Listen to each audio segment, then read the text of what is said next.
Sino si Abdullah Hashem, ang lalaking nagpapakilalang Mesaya?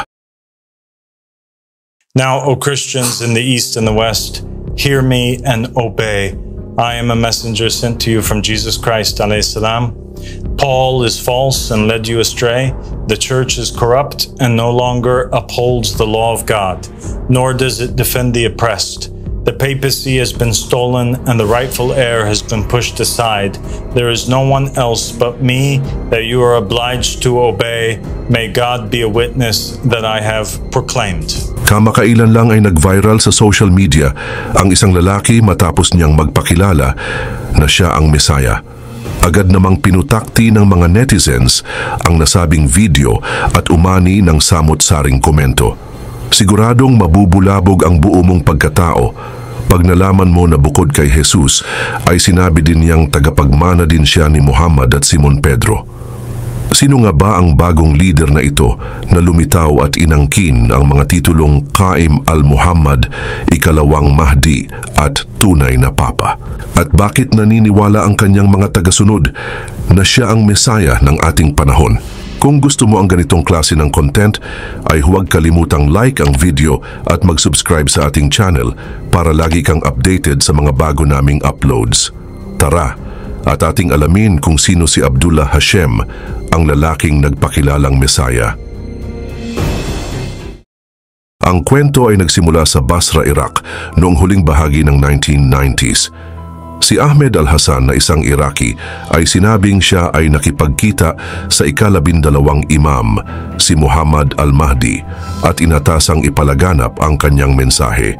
Inangkin niya ang titulong Yamani, isang pre-messianic figure sa Shia Islam. Ang kanyang kilusan ay lumawak ng todo ngunit nahati sa iba't ibang grupo matapos siyang mawala noong 2007. Subalit noong 2015 ay lumitaw si Abdullah Hashem Aba al-Sadiq, isang Egyptian-American na ipinanganak noong 1983. Sinabi niya na siya ang Qaim o riser ng pamilya ni Muhammad at ang ikalawa sa 12 Mahdi na hinirang sa huling habilin ni Muhammad. Ayon sa kanya, siya ang espiritual na tagapagmana ni Jesus, Muhammad at Simon Pedro.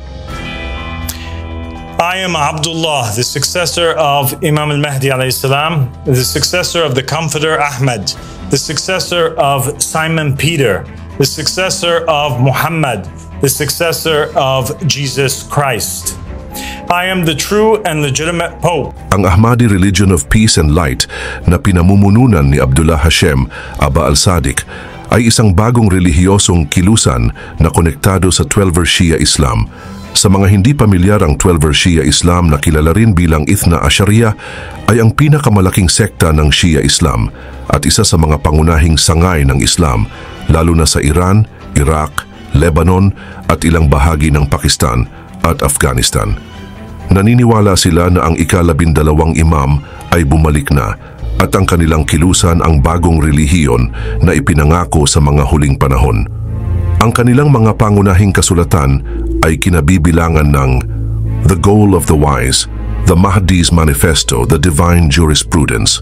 Ayon sa kanila, ang mga bansang mahalaga sa pag-usbong ng kanilang Divine Just State ay kinabibilangan ng Iraq, Egypt, Turkey, Germany at Sweden. Ang Ahmadi Religion of Peace and Light ay aktibo sa higit sa 40 countries at may tinatayang 7,000 followers. Ang kanilang mga aktibidad ay kinabibilangan ng pag-oorganisa ng mga pagtitipon at field trips kasama ang mga iskolar at aktivista, pagpapalaganap ng kanilang mensahe sa pamamagitan ng social media, pagpapalathala ng mga kasulatan at panitikan na nagpapaliwanag ng kanilang mga paniniwala. Subalit ang kilusan ay nahaharap sa matinding pagtutol mula sa mga pangunahing relihiyosong institusyon. Sa makatuwid, may mga ulat ng pag-uusig sa kanilang mga tagasunod sa mga bansang tulad ng Egypt, Algeria at Iran. Sa Sweden naman ay may mga aligasyon ng paggamit ng peking kumpanya upang makakuha ng residency para sa mga miyembro ng kilusan.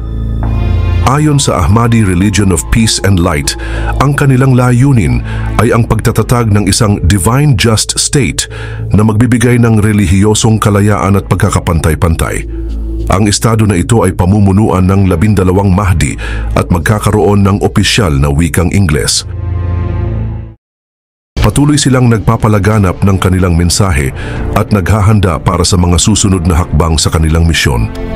Ang paglitaw ng mga bagong relihiyosong kilusan tulad ng Ahmadi Religion of Peace and Light ay nagpapakita ng patuloy na paghahanap ng tao sa espiritual na kahulugan at katarungan. Subalit gaya ng palagi kong sinasabi na mahalaga na tayo ay maging mapanuri at bukas sa pag-unawa sa mga ganitong kilusan habang pinangangalagaan ang ating sariling paniniwala at kalayaan.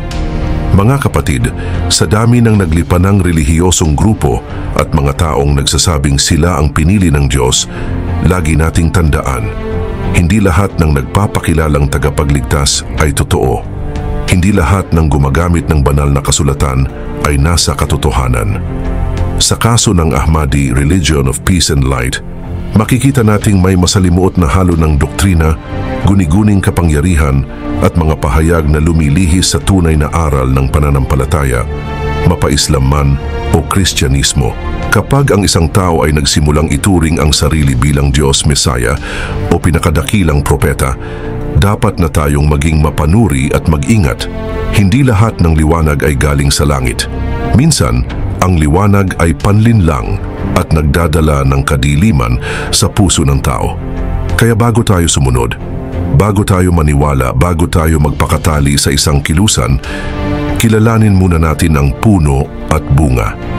At ang aral dito, sa panahon ng matinding kaguluhan, krisis at kawalan ng pag-asa, madaling malinlang ang taong naghahanap ng kaligtasan.